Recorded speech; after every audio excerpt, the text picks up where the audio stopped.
देख रहे हैं सिटी इंडिया न्यूज़ चैनल, हक की आवाज़।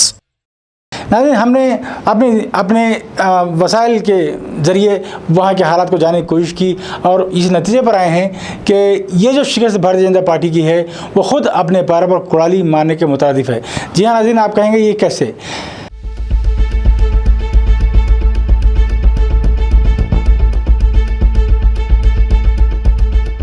ये इस तरह हुआ है कि जिस तरीके से भारतीय जनता पार्टी ने अपनी जाराना मुहिम का आगाज़ किया और ममता बनर्जी को बदनाम करने की उन्होंने साजिश की, उन पर शख्सी हमले किए, तरह तरह के इल्ज़ाम उनके कायदीन ममता बनर्जी पर लगाते गए।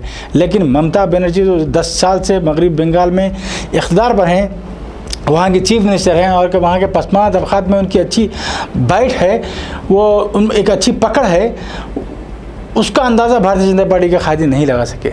जैसे जैसे उन्होंने ममता बनर्जी के ख़िलाफ़ जारहाना मुहिम का आगाज़ किया, वो मगरबी बंगाल की पसमानदा तबक़ात और वहाँ के गरीब आवाम ने भारतीय जनता पार्टी की इस नफ़रत आमेज़ एजेंडे के ख़िलाफ़ अपने वोट का इस्तेमाल किया। सबसे बड़ी शिकस्त की वजह यह है। दूसरी वजह यह है कि तृणमूल कांग्रेस के कायदीन को भारतीय जनता पार्टी ने अपनी पार्टी में शामिल करते हुए समझा कि इन कायदीन के साथ उनका वोट बैंक भी पार्टी में आएगा और इस तरह से वो कामयाबी हासिल करेंगे। लेकिन ऐसा बिल्कुल नहीं हुआ।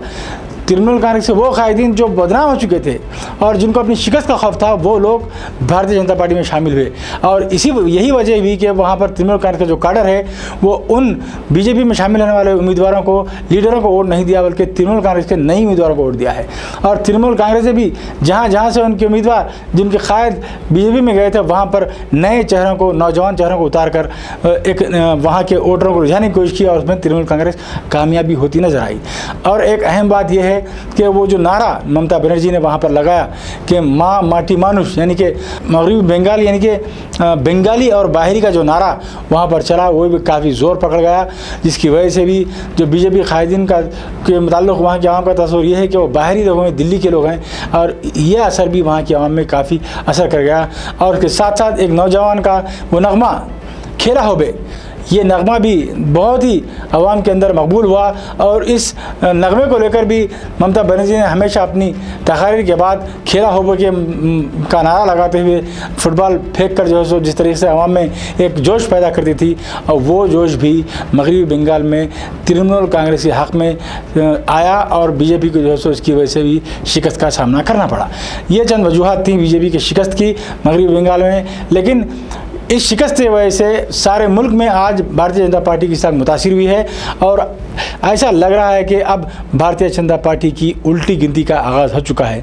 इधर ममता बनर्जी के इस ज़बरदस्त कामयाबी के बाद ये देखा जा रहा है कि ममता बनर्जी अब सारे मुल्क में अपोजिशन का एक बड़ा चेहरा बनकर उभर रही हैं और हो सकता है कि कल यूपीए की तमाम जमातें सिवाय कांग्रेस के ममता बनर्जी की क़यादत में आइंदा के यानी कि लोकसभा इंतखाबात में हिस्सा लेने की बात कहेंगे।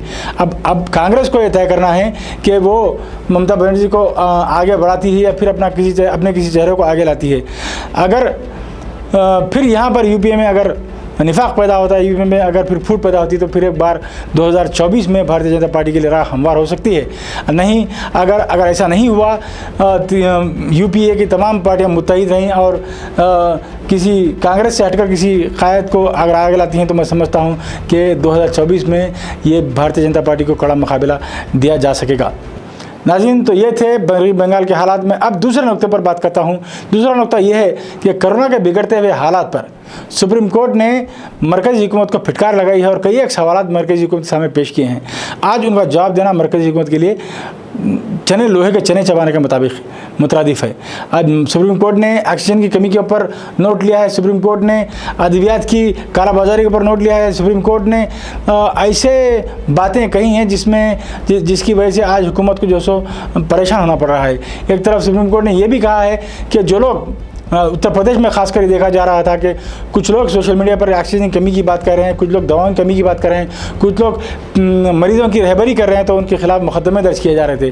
तो सुप्रीम कोर्ट ने वाज़ेह तौर पर कहा है कि इस तरह के मुकदमे दर्ज करने वालों के खिलाफ सुप्रीम कोर्ट ने तमाम रियासतों के डायरेक्टर जनरल ऑफ पुलिस से ये कहा है कि अगर इस तरह किसी पर मुकदमे दर्ज किए गए तो उनके खिलाफ यानी कि मकामी पुलिस के खिलाफ कंटेम्प्ट ऑफ सुप्रीम कोर्ट के मुकदमा दर्ज किए जाएंगे।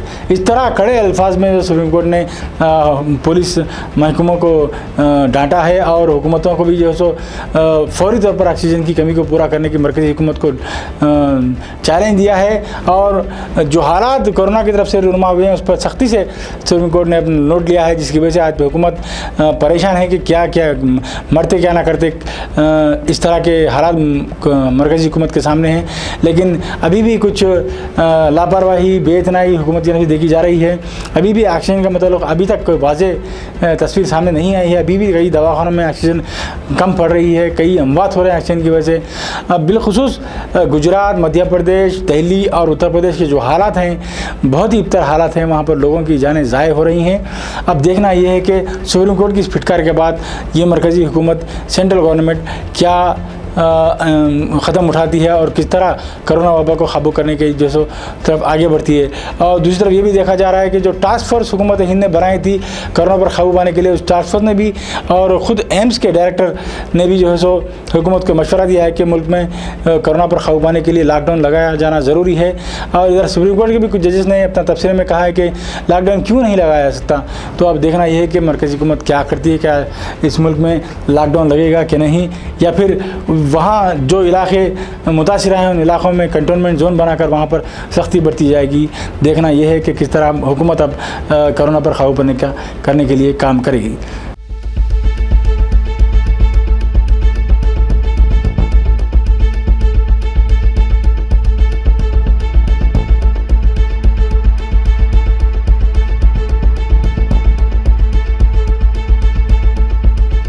तो नाज़रीन, ये थे दो नुकात जो मैं आपके सामने पेश करना चाह रहा था।